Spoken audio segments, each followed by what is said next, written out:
عدو مبين.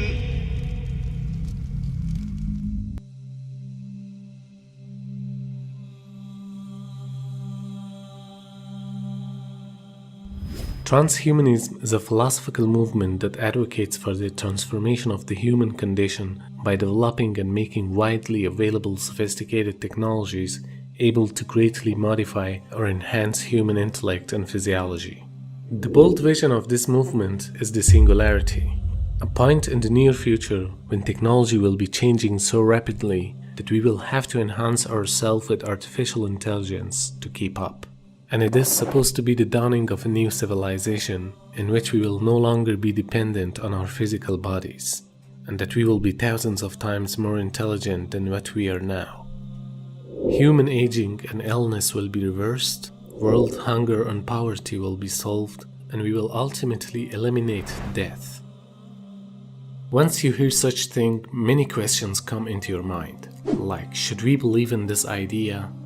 Is the ultimate vision of transhumanism possible at all, or is it just an over-optimistic theory depicted by the scientists? Or is it even a propaganda to further the agenda of the system? Before answering these questions, I want to tell you that this is a real project going on. There are people around the world today that are working on this project. People who are dedicated for it. From national leaders to military leaders to academia, the world's most famous philosophers and scientists. They are committed to this project as the fulfilling of the next step in human evolution. So the human being has a nature, that nature is fixed. We have a human nature. Now you have a movement, transhumanist movement, which is a very serious problem right now on the planet, because there are certain people. I mean, how many people came into the airport in Toronto through there? Did you notice those HSBC, those bank bill? How many people were troubled by those? Huh? They were all over. A new world is coming. They had a picture of a fly with cameras for eyes. Like, where's democracy? Who's voting on whether to give flies camera eyes or not? I mean, this is like Frankenstein. You know, Dr. Frankenstein is let loose on the modern world. So and this is funded by NASA, it's funded by Google, it's funded by billionaires who want to download information. And it's this move towards a hybrid human being where technology merges with biology. And they're working very seriously on this. I mean, this is a serious project. Artificial intelligence is a serious project. They want to get to this singularity point. So we're dealing with situations that previous generations did not deal with.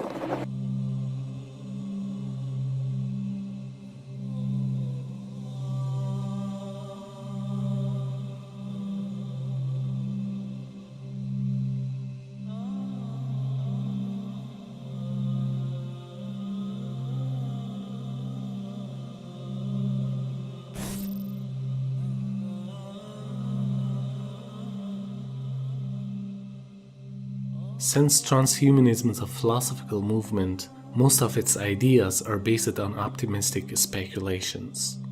In fact, some of the ideas that are known under the concept of transhumanism are possible, but not everything they say is correct. For example, they can transplant some devices in one's body to help him in his daily life. But things like eliminating death or uploading one's memory and consciousness in some devices in order to give him the ability to be independent of his physical body and to live forever in a virtual reality is something which is totally impossible. The idea that you will be alive in a computer's memory will immediately classify you as being eternal. And most of those who are behind this concept know that they can't have access to eternal life in this world. But they intentionally propose these kind of attractive ideas for two reasons. First, to create a mindset among the people to reject the existence of God and to think that they themselves can become gods if they reach to this singularity point. Second, to make you busy with these ideas so that you don't notice the real agendas going on at the background of this movement. So this is a very serious movement which is not only related to advancement in artificial intelligence, but it also covers some other main issues which are related to the alteration of human race, like vaccination, food manipulation, genetic engineering of human embryo, and so on.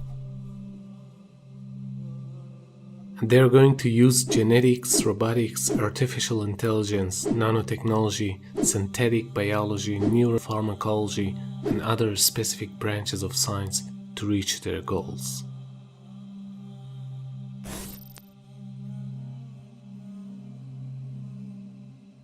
Transhumanism was originally founded in 1950s by a top eugenicist of the New World Order called Julian Huxley and the Rockefeller Foundation as a new brand name for the pseudoscience of eugenics, so Huxley is generally regarded as the founder of transhumanism.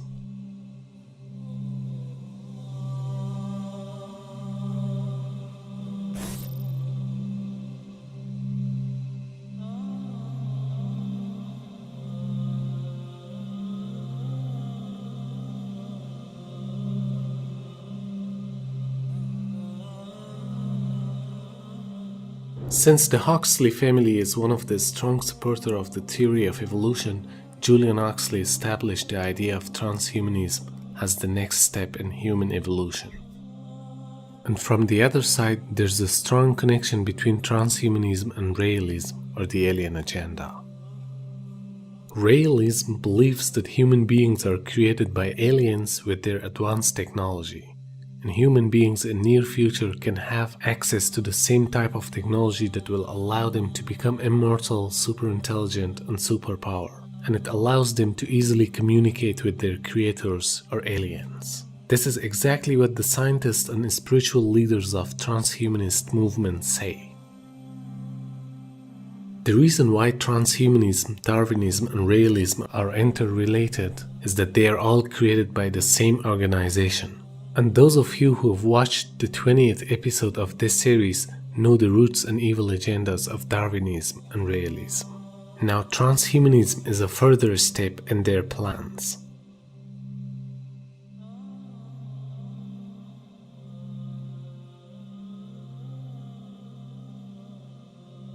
Well, the reason why we are covering this topic is that it's highly interesting and serious issue amongst the scientists and their followers, which will soon become a global mindset. And there are key investors behind this project like DARPA, CIA, Google, Amazon, and other important institutions and corporations. And there are multiple goals that they want to accomplish through this movement.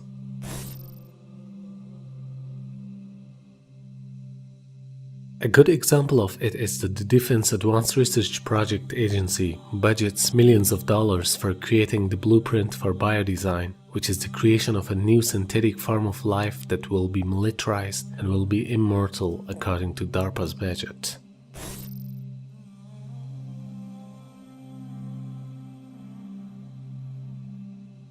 The rise of technology was always a serious threat to the people's private lives. And every step in evolution of technology is a part of transhumanism. In fact, one of the main goals of the system is to apply more control on your life through advancement in technology. Usage of devices allow them to know where you go, what you do, what you eat, and so on. And they even do not suffice to these external devices. They rather want you to implant some devices inside your body and carry it as a part of your body. This way they can have more access to your privacy. A good example is the microchips.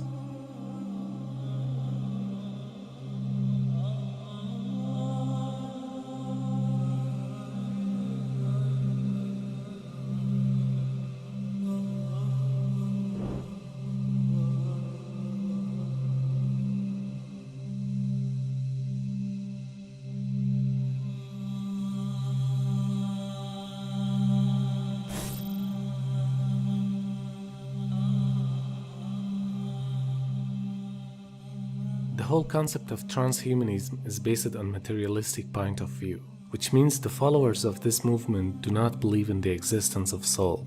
They say that it's possible for human beings to become immortal, and for this claim they have established two main arguments. First, the biological immortality. They believe that as long as the body is functioning well, you can be alive. Therefore, they espouse the idea that aging is a disease, and we at some point in time will have access to a technology that can reverse the aging process. And as long as our body is young, we'll stay healthy and death will not affect us, except if an external disaster happens. Second, the cybernetic immortality, which means that people will reach to a point where their consciousness will be embedded or downloaded to computers so that they can live forever inside a virtual reality, whereas their body dies.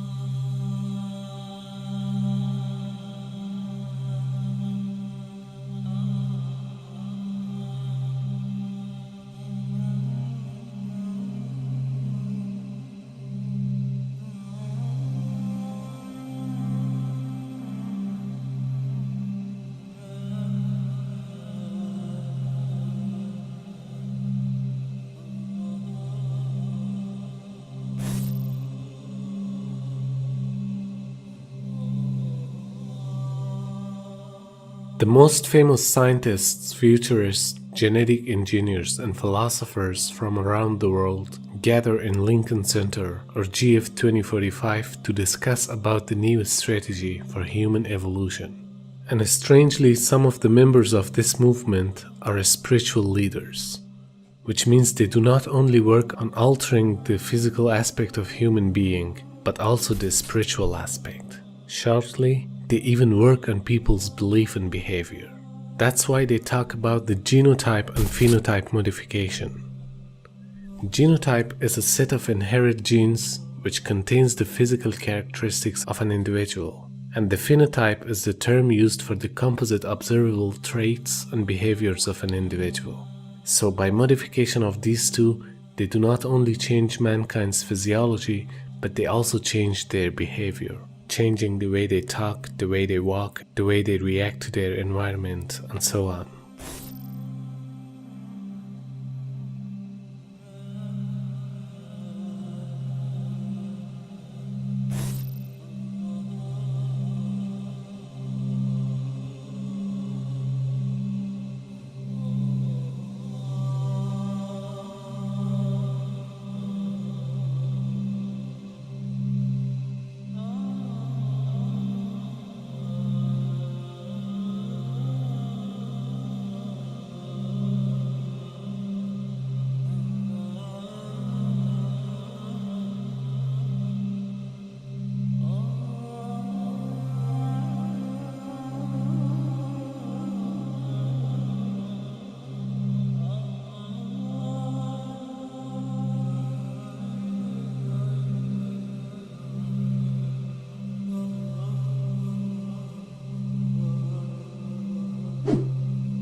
So they are gathering and discussing about alteration of human race not only in Lincoln Center, but in all of the leading universities like Oxford, Stanford, and others.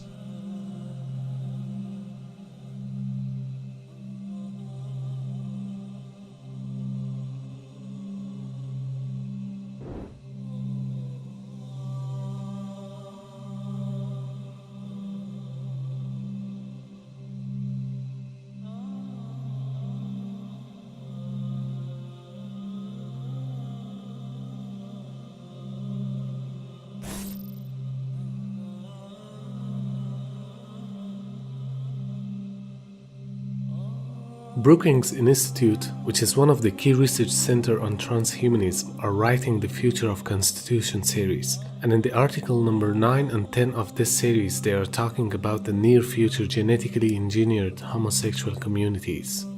This means that they are working on the sexual orientation of embryos through the modification of genes. Also, a study by Maxwell Milman and his team of law professors had used human subjects for establishing tests to genetically modify mankind as a part of the next step in evolution. Another things that are used for this purpose are the GMOs and processed foods. From the long-term side effects of GMOs and processed food are, first, the earlier puberty in children, which causes to awake the sexual needs and desires in them at younger ages.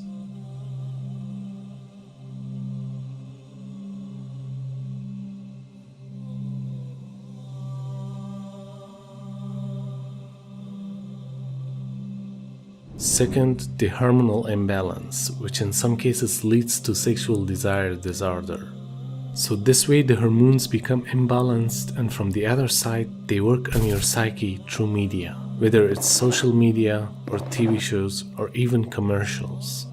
So by using genetic modification or genotype modification, they try to change the physiology of people towards homosexuality. And from the other side, with the help of media, they work on the psyche of people to change their behavior towards homosexuality.